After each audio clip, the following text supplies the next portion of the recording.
factors that can lead to your death. As senior coroner, I deal with nearly 4,500 fatalities a year. The coroner can make any inquiries necessary to find a cause of death. The police act on behalf of the coroner. If the coroner asks, then we do it. With unprecedented access, we follow the coroner's full investigation. Somebody somewhere will want to know that this person's died. We're taking pieces of the jigsaw to formulate a cause of death. From the moment of arrival in the mortuary to the final conclusion of the inquest. All rise. I'm sorry that you're attending court under these circumstances, and I appreciate that the evidence that you're here today may be distressing. I feel like no big event happened to cause this. I need answers. I need to know what happened that night. If you die here, if it's violent, unnatural, or of an unknown cause, it's my job to find out how.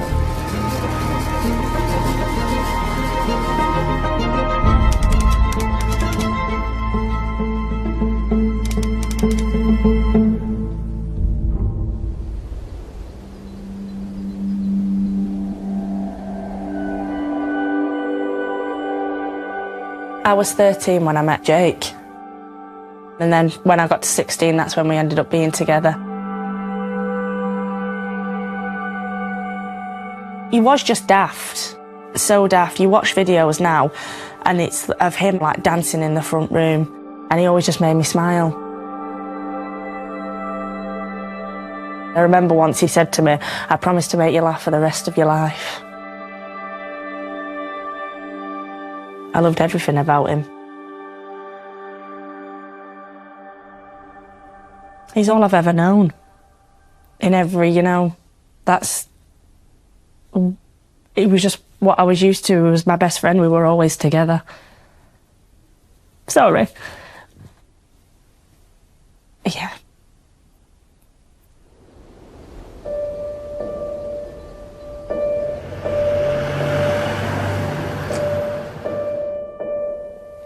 I got a text to say that Jake hadn't gone to work and they'd not heard anything of him.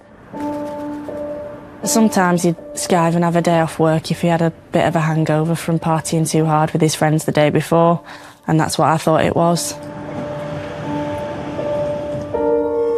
So then I've rang my partner to go and check on him. It only takes minutes to get up to his flat. My partner's got into the flat. I've rang him like 10 minutes later and he's told me it's not good.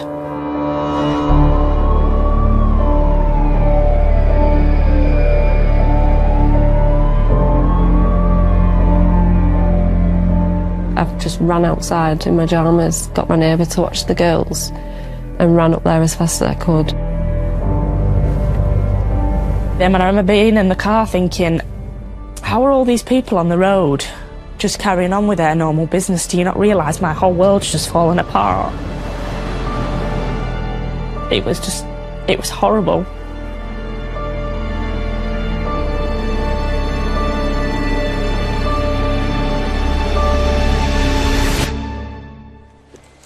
Hiya. Is ambulance inside?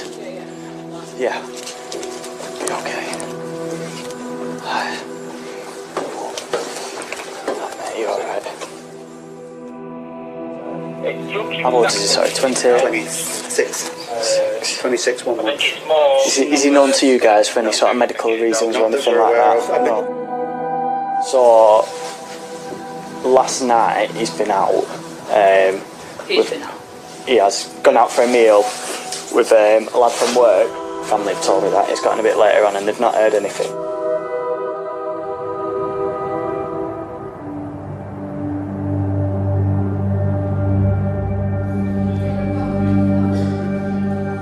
We've received a referral from Lancashire Police overnight in relation to a 26-year-old male called Jake Broughton.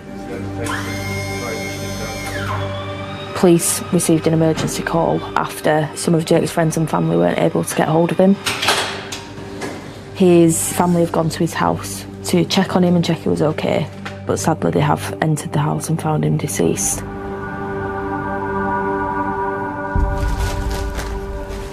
So this is Jake Broughton. Dr. Sissons will be carrying out an external examination on Jake. My purpose is to check over the body to make sure there's no evidence of third-party involvement and to ascertain that it's consistent with what the police found.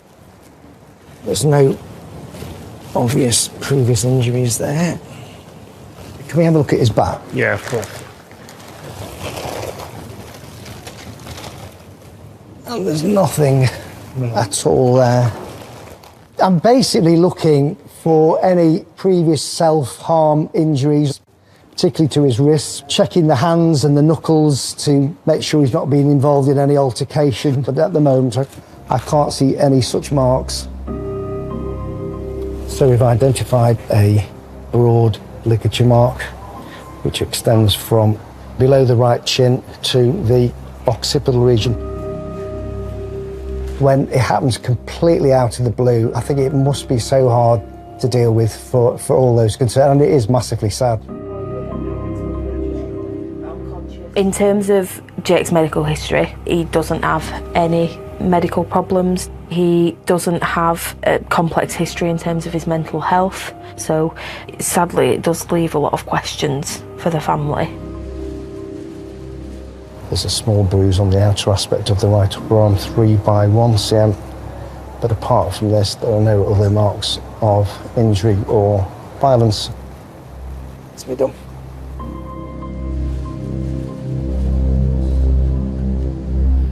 Jake's death is unexpected. His family have had no inkling of what was about to occur. We're trying to rule things out and give them the answer as to what caused the death. But until we have all the pieces, we can't give the family the answers they need.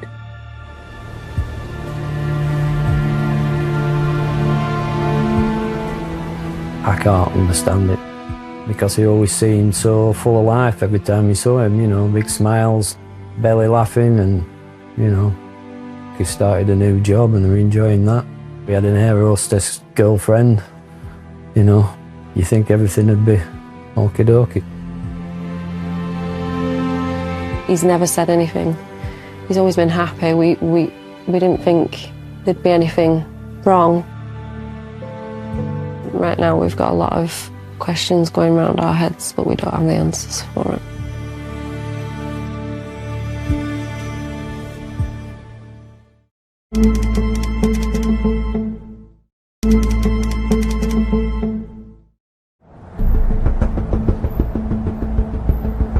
At Jake Broughton's external examination, the coroner has ordered samples to be taken for the toxicology lab. We've got blood and vitreous. But has not requested any internal investigations or scans. Toxicology is often important in situations like this to try and ascertain whether there was any drugs in the system of the deceased at the time of his death. Having completed the examination, I just provisionally give it a cause of death, and that's followed by a typed, detailed report of my findings and conclusions.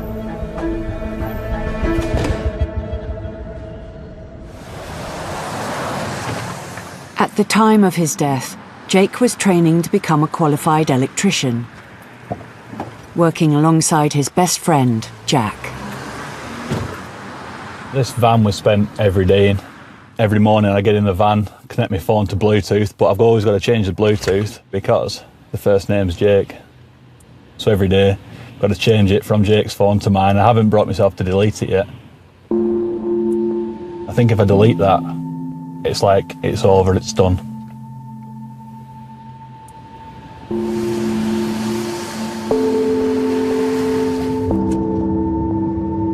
Working with your best friend was the best time ever, you could say. Every day it was a case of what can we do that's funny, make each other laugh. We were working in a block of offices and the wall was getting taken out the next day, so we decided we were going to cut our own life-size cutouts of each other within the walls.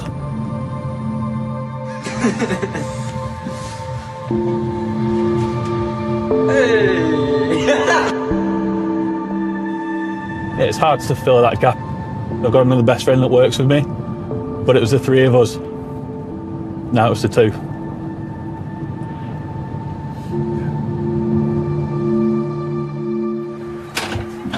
Jack's father, John, was with Jake the day before he died. We have to do a health and safety exam every 3 years, and Jake got the highest score. So the picture's still on the computer in the account room? Yeah. Oh, the last day we saw him? Yeah. He was supposed to be in the morning the next day at 7:15, but obviously he didn't turn in. There was nothing leading up to it that we were aware of at all. It was just like out of the blue.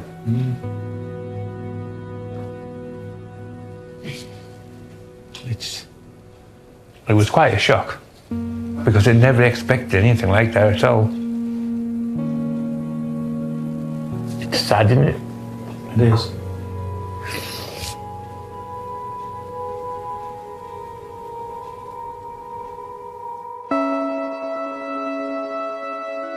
We'd only seen him, what, less than a week before, you know. All fine, laughing and joking, usual Jake. When we went into the flat, there were a delivery from Amazon, and it's Secret Santa things for work. So why you'd think, why would you do that? Why, you know? Everything appeared normal.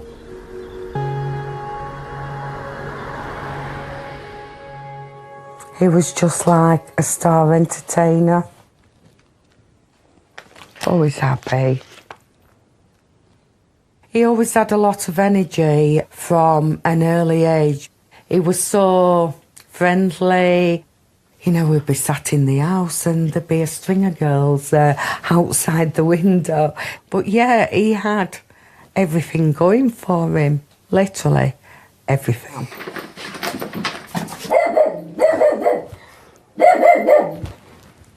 Because I'm mentioning his name, he sits there, looks towards the patio doors, waiting for him to walk in. It's as though it's not true, and he's just going to walk in that door.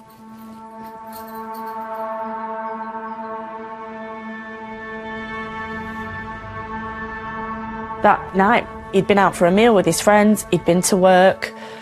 I feel like no big event happened to cause this. He very rarely spoke about how he felt. Maybe every now and again he would express a few concerns about, you know, he was upset about a situation. But comments about his mental health or being unhappy were very few and far between. And he only showed very small snippets of sadness.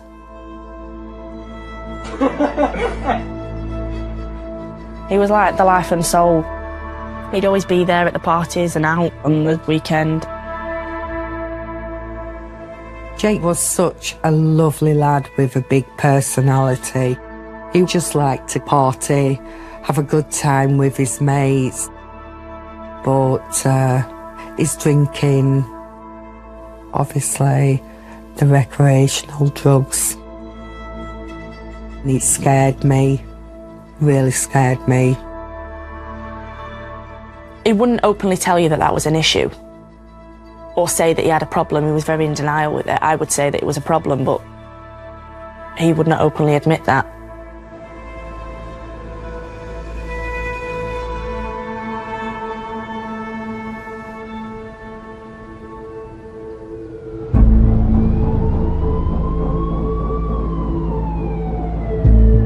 In Blackburn, paramedics are rushing to the home of 69-year-old Leslie Hodgkinson, who's been found unresponsive.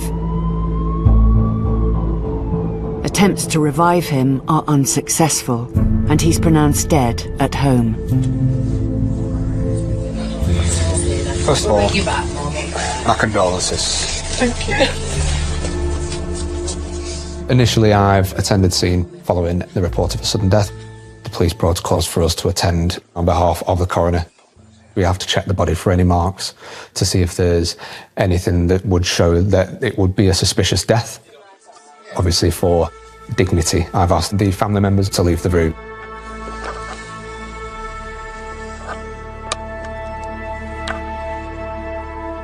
He was very gaunt, quite slim, weak around the arms, like not a lot of muscle mass, which you would expect within the elderly.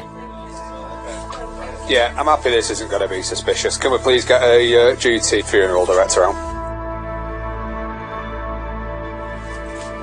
The thing that struck me is it was a bit of a treasure trove.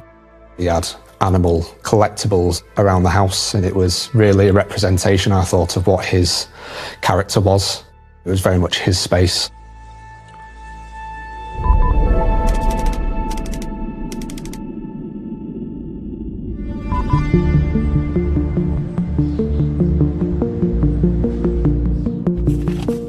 We've had a death referred to us of a 69-year-old gentleman, Mr. Leslie Hodgkinson, and we are investigating this death because the family tell us that during his working life as an apprentice in a local factory, Mr. Hodgkinson was involved in the cutting up of asbestos sheets. The area in which we work was historically a very industrial area with a large working class population, so there was a large number of gentlemen of Mr. Hodgkinson's age who were employed in the local mills and factories. Health and safety was very different all those years ago. In fact, it was probably non-existent. So unfortunately, exposure to asbestos is something that we do see quite often. So what we need to establish now is whether or not that exposure to asbestos has caused or contributed to his death. A limited post-mortem has been ordered to focus on his heart and on his lungs. That's where the illness that has killed him is most likely to be.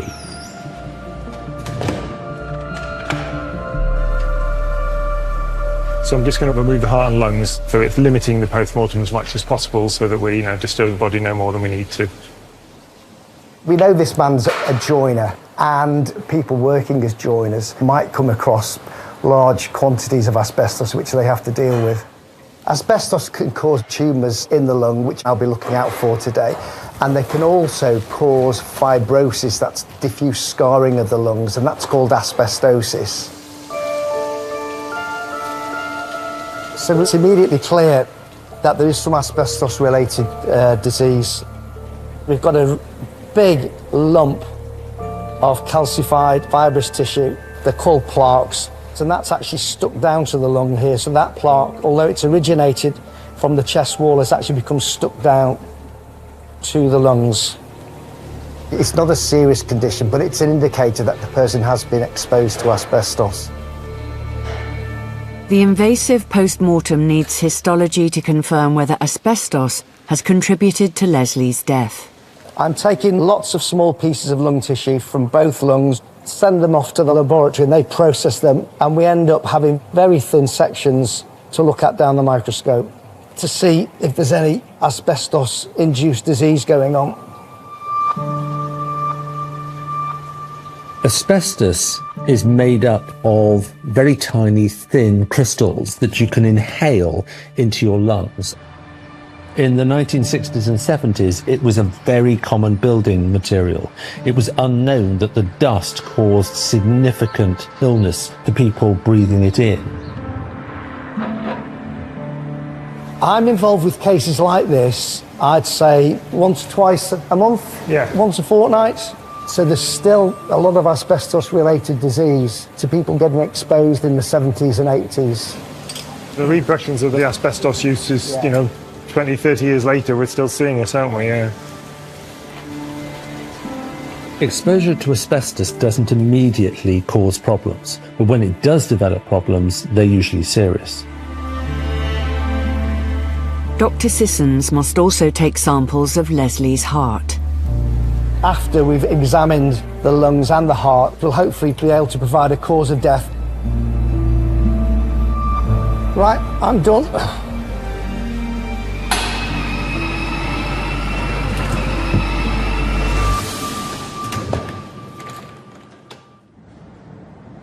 The results of the external examination on 26-year-old Jake Broughton are being reviewed by Coroner's Officer Chloe. Dr. Sissons said that the circumstances of the death, together with the findings of the external examination, are fully consistent with a death by hanging. We now need to wait for the toxicology, which could take a few weeks.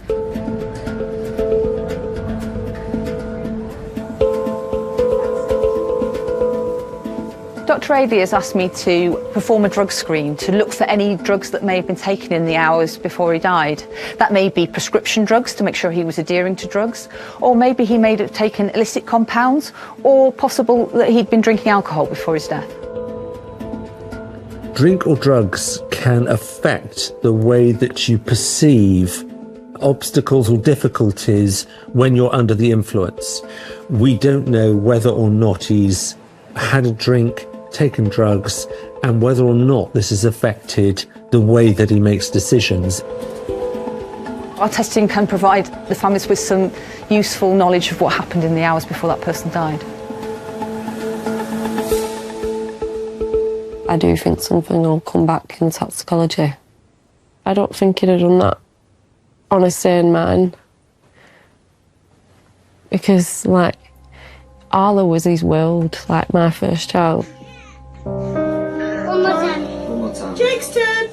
Rosie time. Rosie time. We used to call him Uncle Jake, so he was the fun uncle. He'd dance around with him, soak him in summer like water fights. We all fall down. Now sit on the floor. Get in. I'm sure he wouldn't have done that to the kids. Spin it around you. I'm doing, look. I had a conversation with his niece, and she said, when Jake comes back down, and I said, Jake isn't going to come back down, and she said, why? And I said, because he likes it up there. And she said, but he liked it down here. And that really hurt, because I thought he liked it down here, but he obviously didn't like it enough to stay.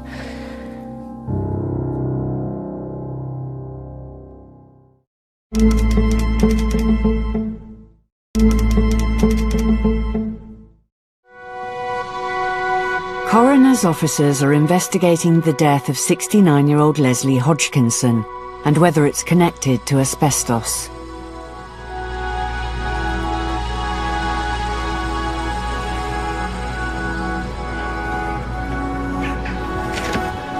Leslie was a member of his local working men's club.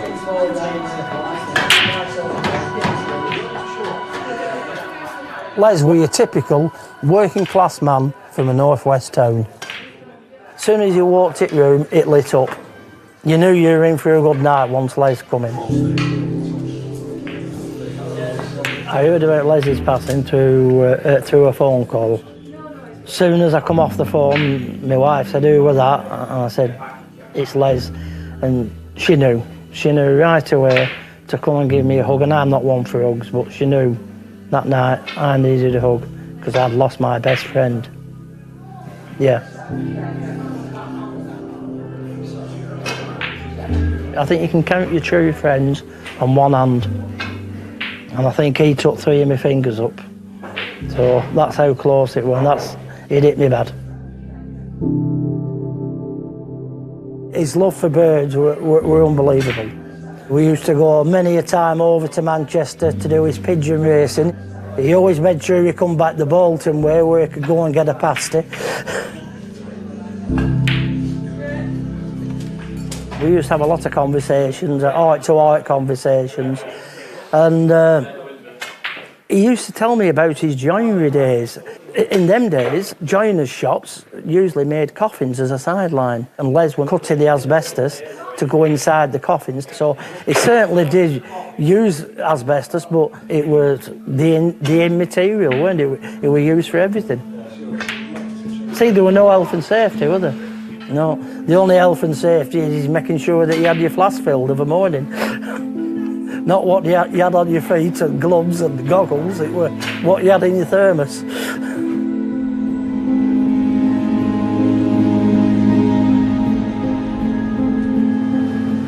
At the lab, samples taken from Leslie Hodgkinson's heart and lungs are being prepared. So we check what size the tissue is. We'll select an appropriately sized mould Fill that up with molten wax, and then we position the tissue in there, and that'll hold it in position in the wax as it cools. Now we want them to be solidified, so this is a cold plate and it's chilling those blocks down so that the wax will be nice and hard with the tissue supported inside it.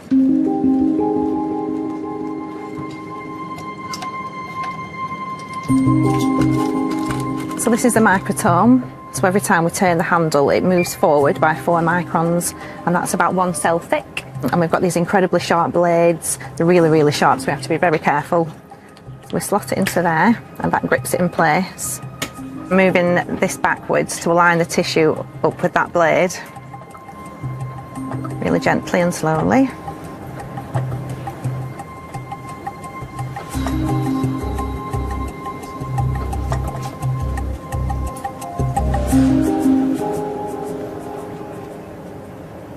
So we layer them down onto some nice warm water, and that just eases out any crinkles. Just guide it onto the glass slide, and then that's going to dry out here. The final step is to dip them in dye to make the slides easier to see under a microscope. Now that they've been stained up with the hemotoxin and the eosin, the pathologist will then be able to see all the different tissue components down the microscope. He'll be able to see each individual cell and all the architecture of the tissue, how it would have looked in the patient.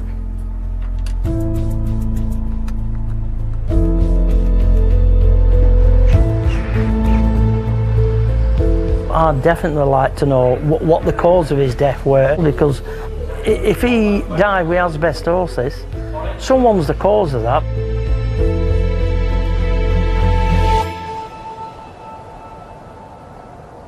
Coroner's officers are investigating the unexpected death of 26-year-old Jake Broughton.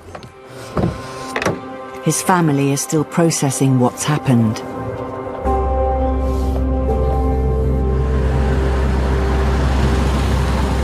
I'm going to a friend of mine's salon for a tattoo. First ever tattoo, never thought I'd ever get one, but it's in memory of Jake. It's just an imprint of him on me for forever. I want Jake's name, and I want underneath me, my shadow and I, because that's what he was.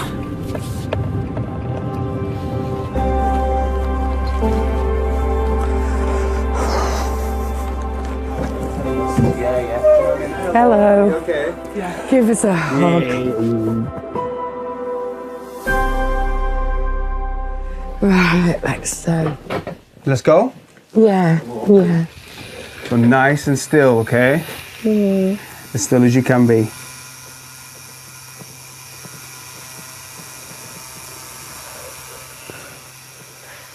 He'll be laughing at me now, thinking you silly old beggar. I just can't get my head round it. I don't think I ever will. And then you start asking yourself, well, why? Why? That's the biggest question, isn't it? Yeah. I just don't get it. But at the end of the day, I think the men have been conditioned not to speak and keep the feelings inside. As a man as well, it's the idea that men should be men and they shouldn't. Well, that's so wrong. It doesn't matter who you are or what you are. It's okay to talk when we're not okay. Yeah.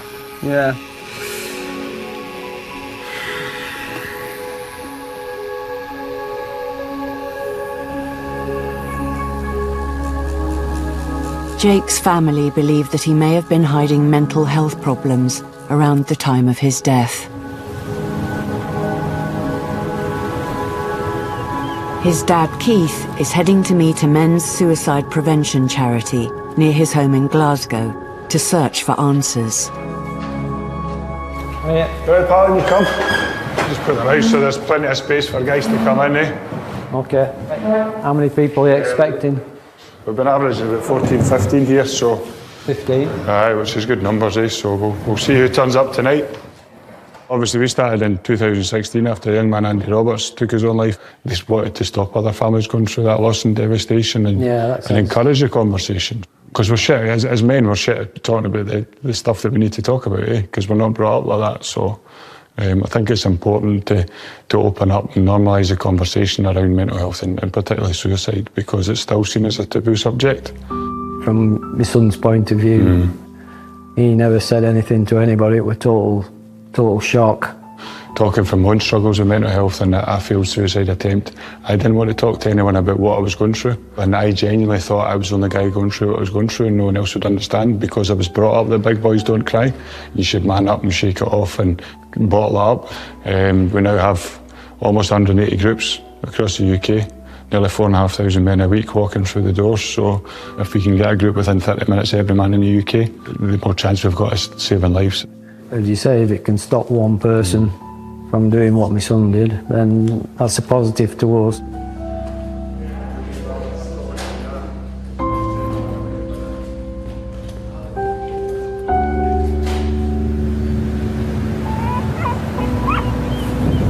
Good boy. Why didn't he ask anybody, or why didn't he talk to anybody, or why didn't he just ring me up? There's not going to be any answers, and that's just what we're going to have to live with.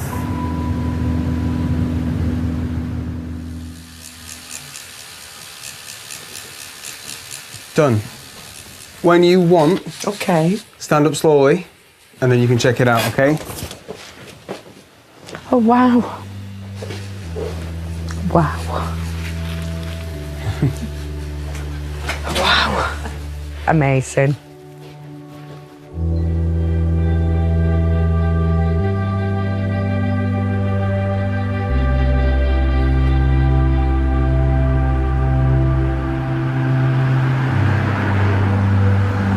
I'd like the memory of me to be a happy one. I'd like to leave an afterglow of smiles when life is done. I'd like to leave an echo whispering softly down the ways of happy times and laughing times and bright and sunny days. I'd like tears of those who grieve to dry before the sun, of happy memories that I leave when life is done.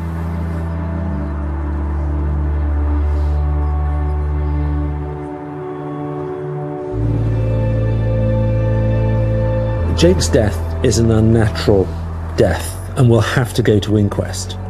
But inquests quite often have unanswered questions.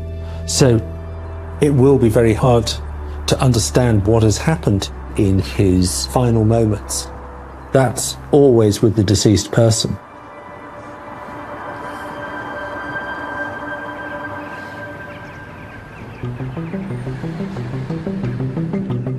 Dr. Sissons is analysing samples of Leslie Hodgkinson's heart and lungs for evidence of asbestos damage. Let's see what's going on in the lungs.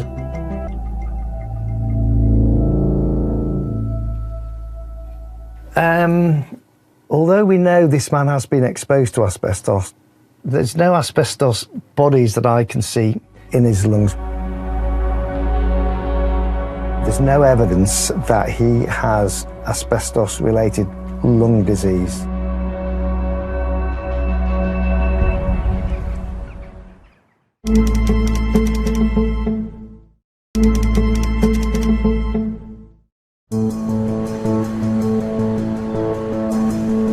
At Blackburn Hospital, Dr. Sissons is continuing his analysis of Leslie Hodgkinson's heart and lungs. So if we have a look at this bit of lung tissue here, compare this bit of lung tissue with what is going on there. There's loss of lung tissue in those areas. He's got cigarette damage to his lungs, and this is emphysema. Okay, this is a very thin section of heart. There's a lot of fibres which are just dead or degenerating there, so this just indicates that The blood supply to this heart has not been good for some time, which means there's going to be a lack of oxygen getting to these cells, and these cells will slowly die, and when they die, they just get replaced with scar tissue, which can't contract or pump or do the job of the normal heart cells.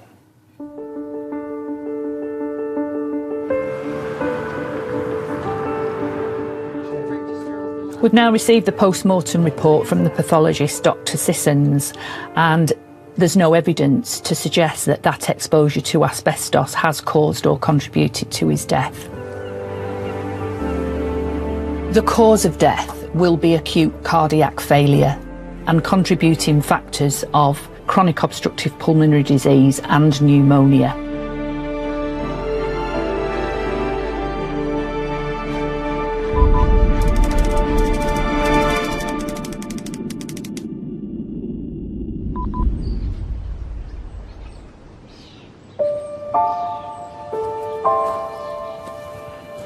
This is bringing back memories.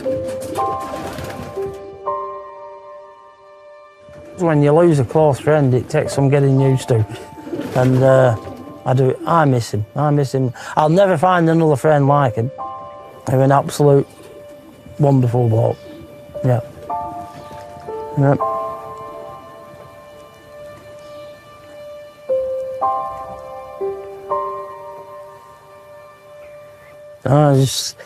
Yeah.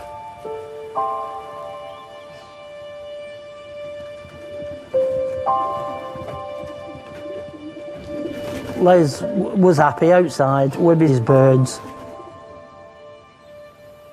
If he'd have been here now, he'd have been straight in that loft picking best pigeon out. God rest his soul, he would.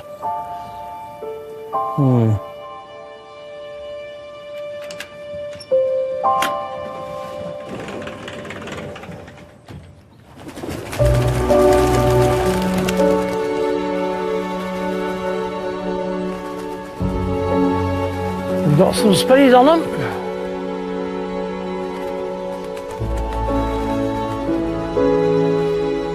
Les had a lot of influence on me. He rekindled my love for countryside. So that'll never leave me, so he'll always be here.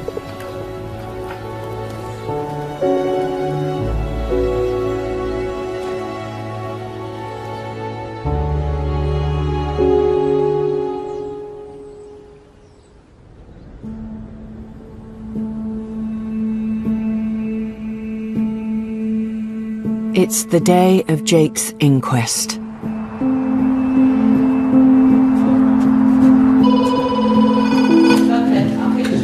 morning, can I take your name, please? Oh, yes, wait. I'm a bit nervous, a bit apprehensive, because you're just walking into the unexpected. You don't know what you're walking into, I suppose.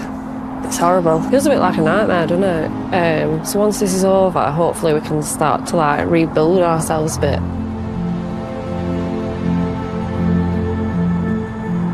My name's Alice Swarbrick. I'm the Coroner's Officer Manager for Lancashire and Blackburn Withdrawal and Coroner's Service.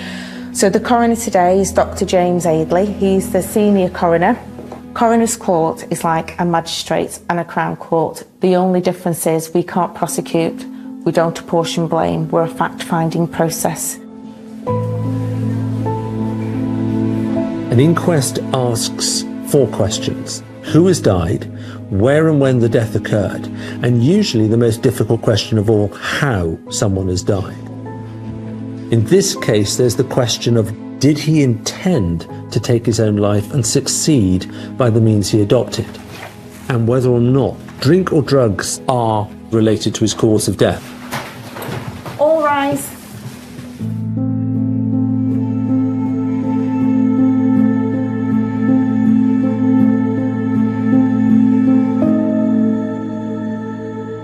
To Jake's family and friends, I'm very sorry that you're attending court under these circumstances. Jake was a very pleasant young man who loved life and was the life and soul of the party. He was known by his nieces as Funkle for being the fun uncle that he was.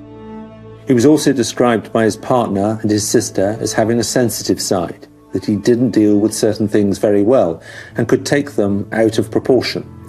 This was especially the case if he'd had a drink. The toxicology found breakdown products of cocaine and ethanol, and this may cause cognitive and cardiac impairment. Now, I understand that you were the duty inspector. Could you tell me about the examination of the scene? An attempt has been made, but that hasn't been strong enough, and Jake has sought out a second item to re-attempt. Question here is, did he intend to take his own life? There are 2 attempts at a ligature, so in my view, he did intend to take his own life.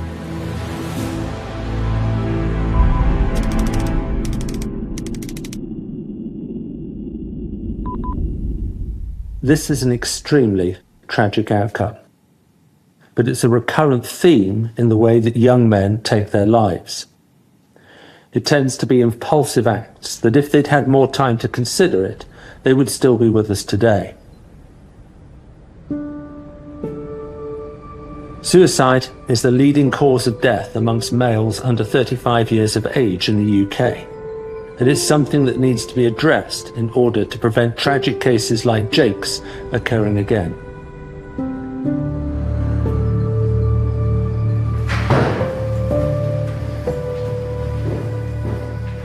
You really have no idea the depths of what is going on in somebody's mind.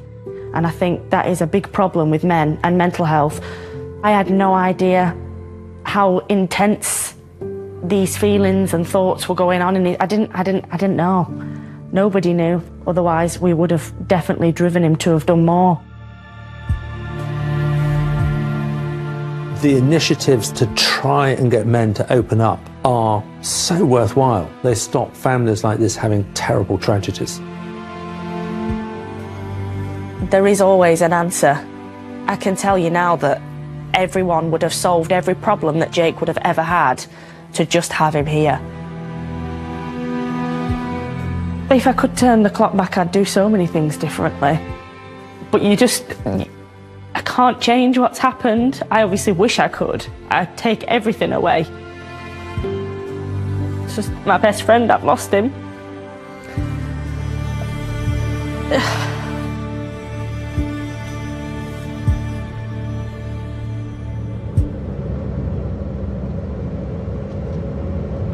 We're going to Jake's flat because although what happened in there wasn't nice, it still holds a lot of great memories.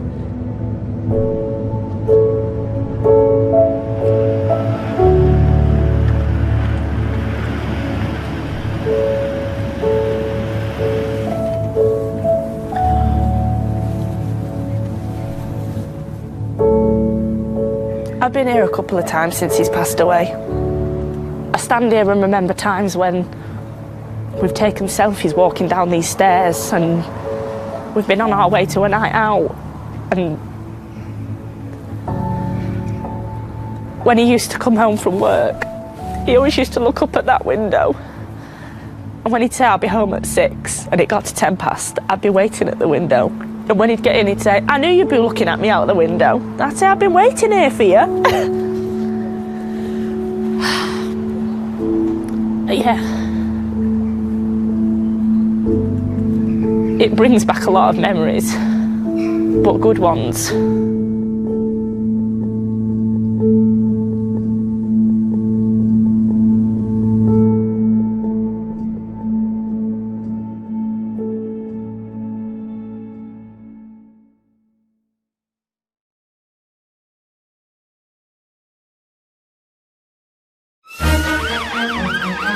Police have attended the forced entry and sadly found this gentleman deceased. No sign of any injuries to his face or head. So I'm going to put a bit of fingerprint powder on now. I'm a paramedic. We've got a patient, got a heart rate of 172. We was in a state of shock. It's gone from, oh, she's okay, she'll be home in the morning, she's just got dehydration, to she's in organ failure.